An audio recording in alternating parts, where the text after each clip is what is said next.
Welcome back, loyal fight fans, to Boxing.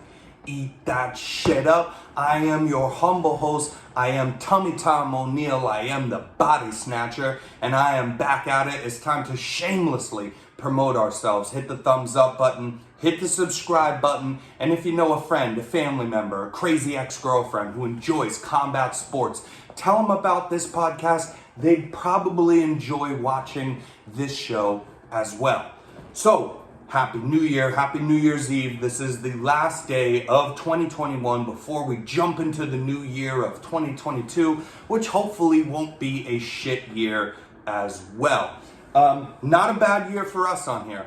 It was a good year for boxing. Maybe not a lot of other things or a lot of other people in the world, but as far as boxing goes, it was a good year. We're going to do a recap of 2021. After that, we are going to jump into some lightweight rankings, top 5 rankings. I'm a believer in having 2 separate lists, and we'll get into that at the end of this show here. But first, we have our categories to go over for a recap of the year 2021. And the categories are KO of the year, fight of the year, upsets of the year, and prospect of the year, and fighter of the year. Okay? 5 categories. So the first category, KO of the year, probably the hardest category for me to go through. All these have some honorable mentions on them, and then I kind of really pick my one. And man, I'm still a bit torn between these two for KO of the year in the fight versus Gabriel Rosado versus Beck the Bully Melikuziev, and Oscar Valdez versus Miguel Burchell.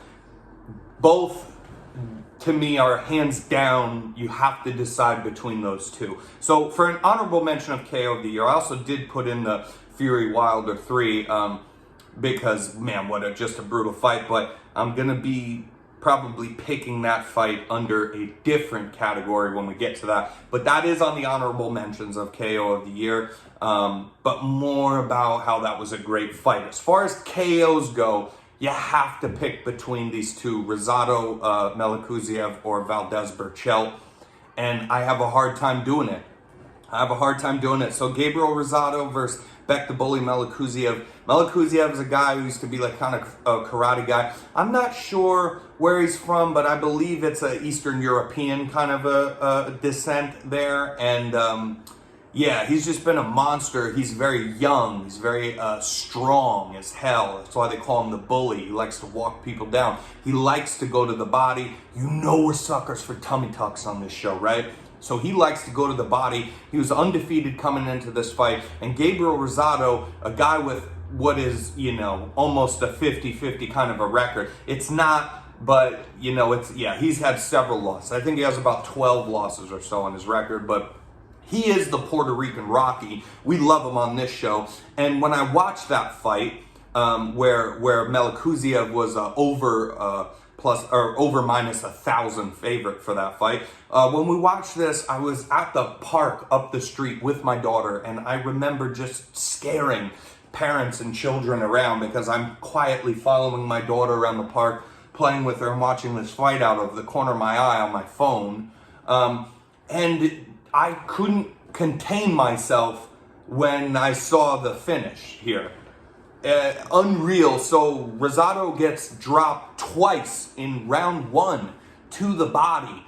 That one real bad, and then the second one he takes a knee, he's wincing, he can't get back up, and it just looked all bad. I mean, and right from the word go, it just looked all bad in this fight. And but he gets back up, and he's able to put a stunning KO on Melikuziev, fighting out of the corner of the ring. When he's backed up, Beck the Bully backs him up again into the corner, and Rosado just waits for this perfectly timed counter because he knows he's going to the body a lot. So he backs him in the corner, he's blocking the body a lot, and then what happens is Beck the Bully decides, I'm going to throw one up top. And Rosado just waits for it. He saw a tell in the fight that Melikuziev was doing this. Go to the body and then with the same arm, mix one up top. He's blocking his body real good because he's hurt to the body. And he's waiting for the one to go up top. And when the one goes up top, he times it absolutely perfect, ducks under it, and catches Melikuziev and backs away out of the corner and lets him fall basically into the turnbuckle of the ring. Man, God, and then he's yelling, ha, you know, and jumping up and down. And I was yelling and jumping up and down and scaring parents and children at the park for the passion of boxing. I couldn't contain myself watching this. That was an unbelievable KO, first off. And then to put it in a fight where you have to come back so desperately. So I think that this will be the one I pick.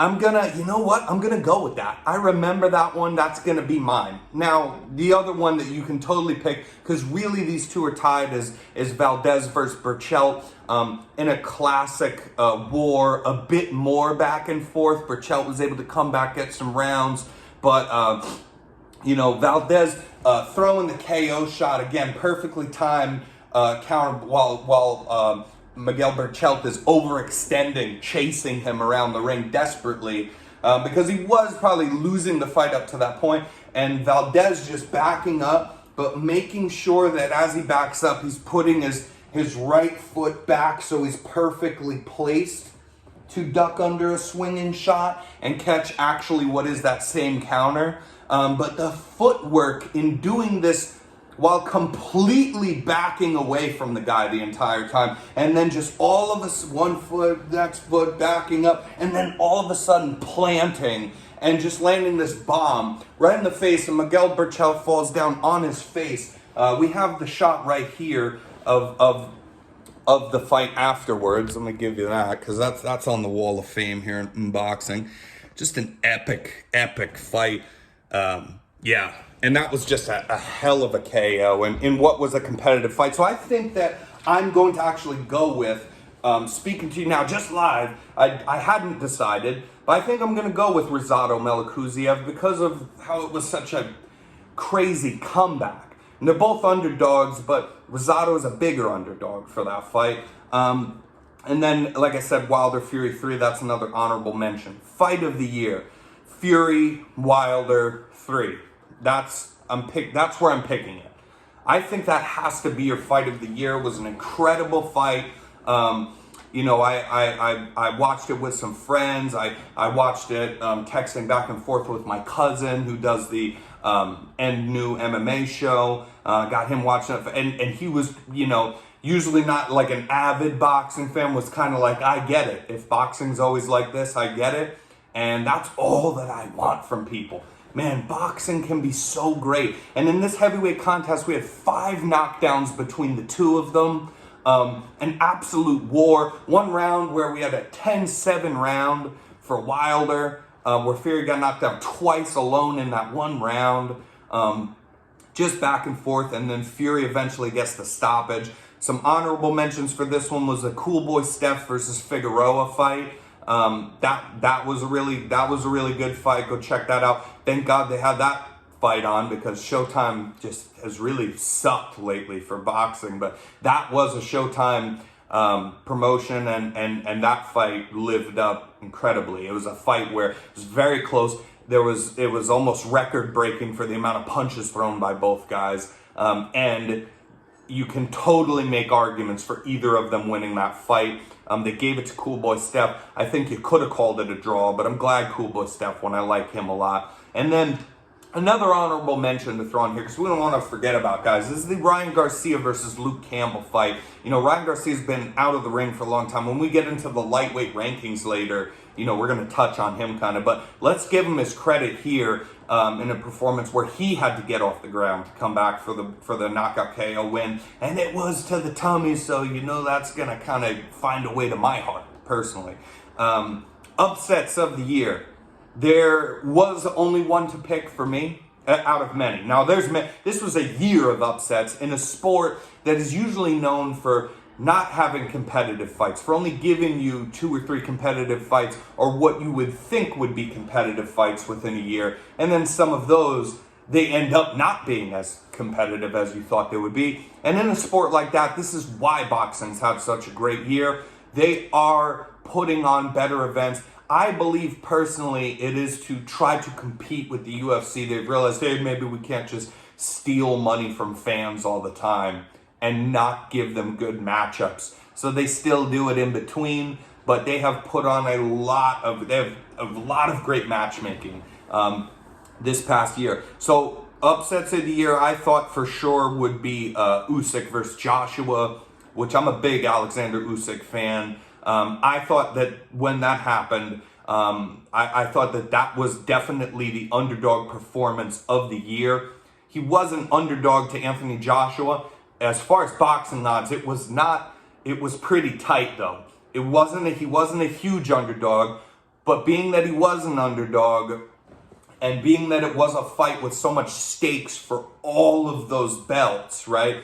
Every single belt that Tyson Fury himself doesn't have, which was only one, I think.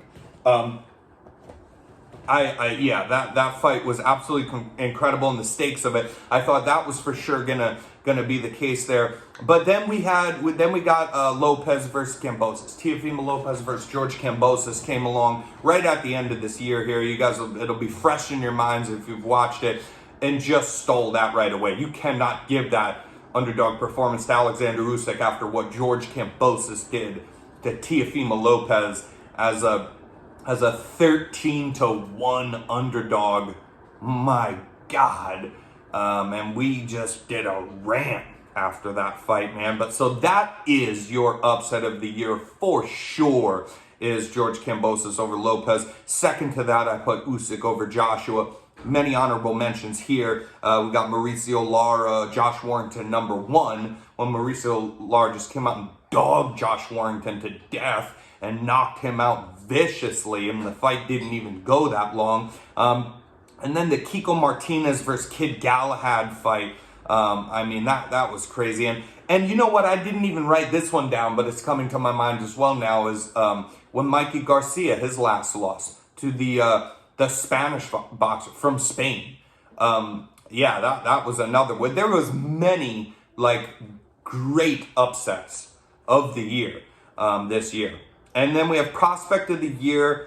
I'm gonna let you choose between these two. Xander Zayas, the Puerto Rican kid who's coming up strong, fighting on Top Rank. Also on Top Rank, Jared Anderson. They've stolen great talent that will, as far as Top Rank goes, they are the promotion that has secured these great prospects coming up for the next year. Now, you have guys like Jaron Boots Ennis, of course, just beats the hell out of both these, but I don't consider him a prospect because we see what we're working with there.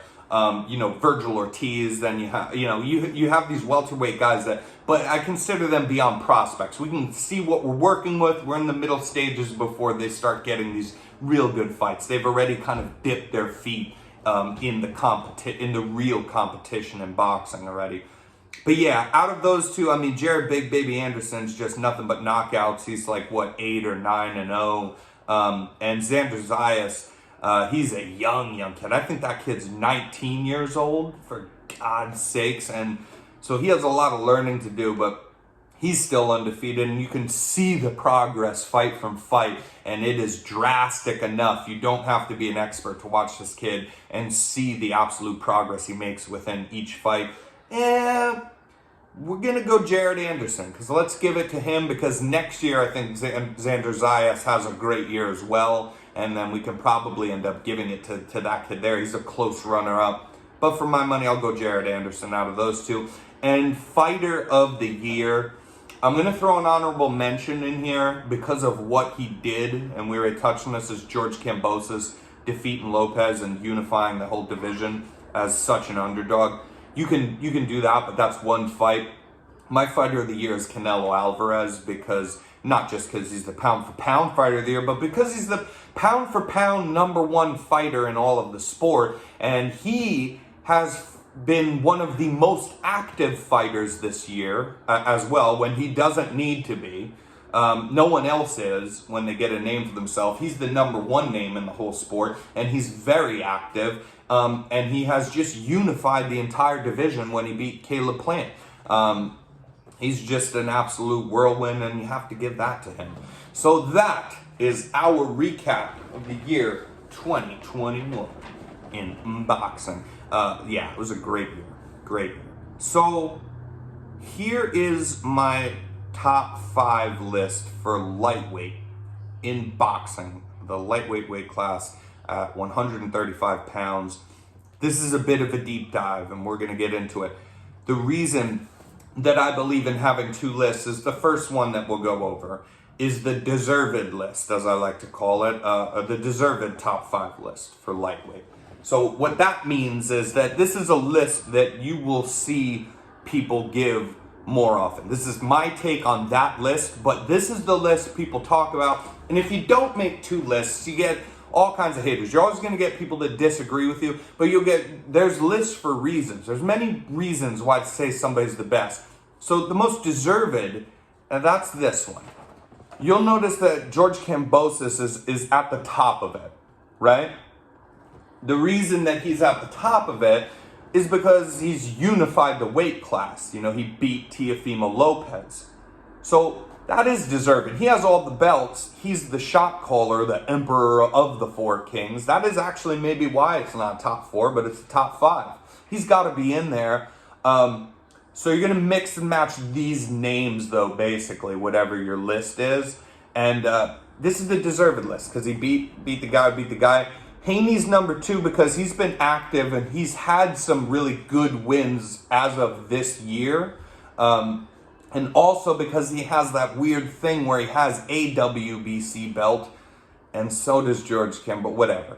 So, but he's got to be number 2, right? And then it's kind of your preference. And I go Lomachenko because of his 2 comeback fights after losing the belts this year. Has put himself in a sweepstakes of these top guys that he could very well be next. And those performances and stopping a guy in Nakatani who's never been stopped before, and the way he just won every single round in his last fight against Richard Comey, a former champion. Yeah, you just can't compare it. Then I have Ryan Garcia because he's definitely under a lot of these guys, as we'll get into in this next list here. And then I have Tank Davis because although he is one of my favorites, he is literally one of my top 3 favorite boxers that are fighting right now. He has only had a handful of fights at 135 because he's had quite a few fights at 130. Then he's moved up, fought Mario Barrios at 140. And then he goes back down, fought Isaac Cruz here at 135.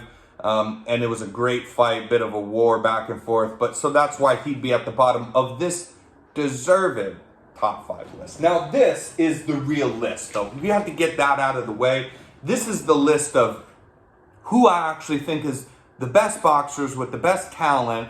And this is the list of who beats who in the top 5, right? So you'll see that this list is quite different. It's thrown all around. This is who I think beats who, right? Who actually, if the fights happened, would be on top. And I do put Lomachenko on top at number 1. I don't discredit him for a strange performance of not throwing punches in the Lopez fight and then not getting a rematch that, I mean, clearly he deserved, in my opinion. And having those 2 great performances. When you look at his talent and his footwork, it's absolutely incredible, right? So that's why I think Lomachenko number 1. And I put Tank number 2, and I want to put kind of a caveat here that these 2 you can, for my money, and what I wouldn't disagree with you on is you can flip-flop these 2. This has always been the fight that I've wanted to see in this weight class, always. And you can ask my friends, it's good that I talk and I rant so much about boxing because you can always, go back and watch videos that I've done. Hey, Annie. Hey. You can always go back and watch videos that I've done. Or friends, you want to say hi? Hi. Say hi. Hi. Okay. You gonna finish up your movie? I don't want to finish up. Okay. Well, Daddy's just finishing up here. So we got, that's the fight I've always wanted to see. Go back and watch videos that I've talked about this fight. That I've, always wanted to see it. My friends, I've always talked their ear off about having this fight because I think those 2 guys, we need to see that fight. I think they're the best up there. Number 3, I got Devin Haney because he's very talented. But I do think that Devin Haney loses to Loma and Tank. And then as you go down the list, I'm way more confident. Both those top two guys definitely beat George Cambosis, and they absolutely beat Ryan Garcia. I even have Cambosis above Garcia, but that would actually be a fight that I would love to see, because maybe Garcia beats Cambosis. I don't know. But Garcia has been out of the ring for a long time. And so it's hard to... He's a young guy, too. He doesn't even have a belt. So you can't do this already where you're out of the ring and you have inactivity at this level, at this stage of your young career. And he's more of a name. If we're really being honest, this is the talent list, man. This is the who beats who. This isn't the name value or the deserved list of who make the most money or whatnot. And just because you have a lot of followers on Instagram, right, that doesn't compute into the world of boxing, really. It will with the promoters, which is why it's so beloved. It will with casual fans, because they'll get to know the name and go, hey, I've heard of that guy. I mean, it will with girls, because he's a good-looking young kid, and he can box. But you have to prove yourself, and his only good win is against Luke Campbell. That's his only good win that he has had so far. Annie, you can't be like that. That's his only good win that he's had so far. So, yeah, that's about that for the Who Beats Who list. There it is one more time for you. And then before we go here, and I got to deal with my daughter, there's some honorable mentions. Honorable mentions are guys from 135 here. We got that would be under these. They would be under these guys, but it would be George Linares, Luke Campbell, Yuriorkis Gamboa, and Jojo Diaz in a very stacked lightweight division. That's why it's stacked. That's guys below these guys who would be very competitive, who have fought all these guys, or most of them already. And then from 130, which is a short jump, we have Shakur Stevenson, who literally might come in here and be able to beat every single one of these guys. Watch out for Shakur Stevenson. He will move up eventually, and he might come in here and just really handle all of these top 5 guys. And then we have Miguel Burchell, Oscar Valdez, Emmanuel Navarrete, all these guys right here around this division. There's even some really good names, some, not as many as 130, but at 140. This is just a stacked weight class. I'm going to get going here, but I'm glad we were able to get this episode in, get these lists, get this year in review, and yeah, have a good, happy New Year. Happy New Year's Eve to all of you and your families. And you want to say bye, Annie? She's terrorizing. Let's do it. All right. Check out unboxing for the next upcoming year. Hit the subscribe button and please tell a friend.